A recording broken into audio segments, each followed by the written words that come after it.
They do. Let's get into this credit repair. Now you got personal credit, you got business credit. Yeah. Is there any more credits after that? No, corporate credit, we call it. Corporate. That's just solely with your LLC and your EIN, which is similar to business credit, though, same thing. Is it it's the same thing? It's the same thing, but you kind of say it like that because it's like a corporation. You know? So instead of the business credit, that's the other word for it, I'll say.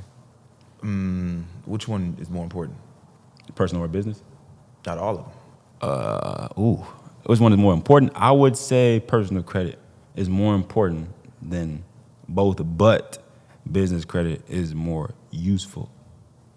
Business credit is what we want to use, but personal credit is important. And I'll say the reason why personal credit is more important than the business credit is because we can leverage personal credit to do things in our personal name and our business name.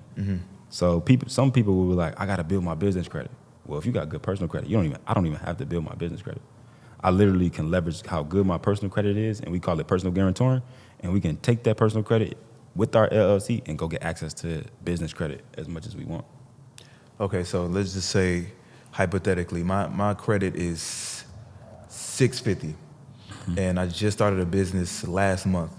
I don't even have to go build this business credit up. Since I got a 650, I can go use this business credit already? We're not gonna say 650, but we'll say like 690. I really keep it at 700. Typically, it could be a 690 with the LLC, and we can go make some moves. But I tell my people, let's just get to 700. Let's get above, just regular. It'll be easier for us to get access to a lot more money if you had a 700 and something. But I really tell my people, it's not even about the score. 80% of the world is stuck on the score, when the banks don't even look at the score as the first thing. That's like the third, fourth thing they look at. You need to have your credit report is what's important. The way it's built and structured and, built out, if that's properly structured, then you good. It's not really about the score, because you can have a 750 credit score and get denied for things, and people be like, why? Or get a low limit, 500, 700. It's because your credit report is too thin, and it needs to be built more properly how the banks want you to build it for us to actually get a proof of what we want. Well, how do you build it? What does it need to look like? Right. So I would say you need to have like 10 or 12 accounts instead of 2 or 3. So let's just put it like this. Me and you going to the bank, right? You paying one company on time per month. I'm paying 15 companies on time per month. The bank got $100,000 right there. Who are they most likely to give it to? You? Yeah. Why? Because I'm more trustworthy. I've shown through 15 different companies that I'm paying on time per month that I'm trustworthy with money and with an auto loan, with a mortgage, with a store, with a credit card. I am showing that I'm trustworthy. You haven't showed us nothing yet. Right. You haven't showed us enough. Even if you did 100% good on that credit card, that car you got with that one account, you can do it as good as you can. And you'll have a 700 credit score because you did well on that account. But it's not enough. It ain't strong enough. It haven't been built out yet. Now I've heard this, like, you're not supposed to put too many accounts on your credit. You should put it more on your business. So, yes, once your personal credit is built, but you have to build it up to get it strong enough to get the business side. But this is how it goes. Once the personal side is built, then we don't got to touch it no more because we can leverage it to get the business stuff and then do everything in your business. But you're not going to have be able to get higher limit things without having a good personal credit first. Right. And built out properly. You know what I mean? So, yes, when we build the personal credit and be able to leverage it, then we start putting everything on the business side, yes. Like for me, for instance, I won't get nothing else on my personal side no more. My personal is built. I got high limits on my personal credit. I got it built out perfectly fine. It's 800 credit score. I don't need to touch my personal credit no more. All I need to do is leverage it to get more business stuff, more business credit card, more business lines of credit, to accumulate more access to more capital. I don't need to do nothing else. I don't need to touch my personal no more because then I could bring down my age history if I get more accounts on my personal side. And now I don't want to do that. I just want to go strictly business side, everything in my business name.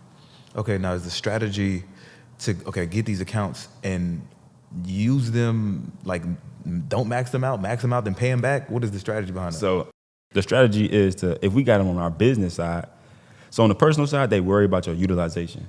The bank will tell you don't be going over 30% usage on your credit cards. I tell my people keep it under 10. That's the first thing.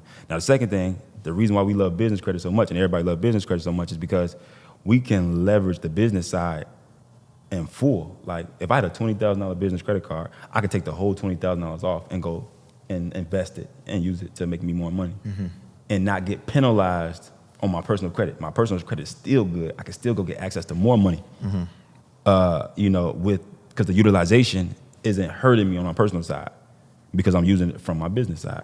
So if I go get 5 different business credit cards for $20,000, I got $100K. I could take that whole $100K and go and invest it and only have to pay back maybe $1,000 a month.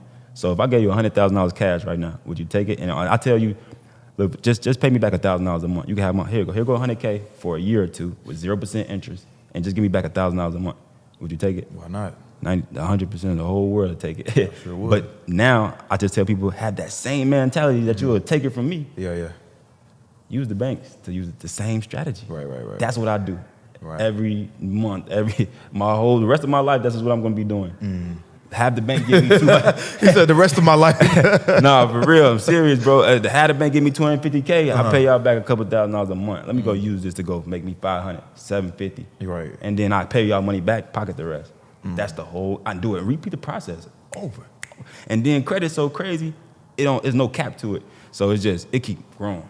My limits start at $20,000. I'll use them, pay them back. Now they at $30,000. I'll use them, pay them back. They at $40,000 every card. So when I accumulate $100,000, it's growing.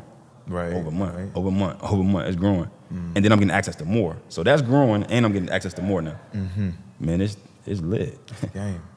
Okay. Maybe I should wait. No. How do you liquidate these cards? So it's different methods.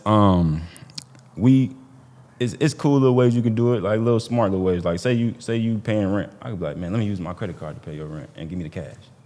Oh, somebody in real estate. Get somebody in real estate real quick. You finna spend $5,000 at Home Depot. Let me use my credit card, give me the cash. That's real cool and simple. Other way is, you my friend, you got a business. All right, I got a credit card. I'm gonna purchase one of your products. But you my friend. Let me go to the bank account. When it has your bank account, hey, Zelle me this real quick for me. But I mean, it's a little, if that's something you want to do, it's an option. And I'm not saying person got to pay taxes and all that stuff. You got to worry about down the back end, but it's an option. What if it's like $100,000? $100,000. And then the thing too is with credit cards, 80%, 90% of the time, you're not gonna have to need to liquidate it.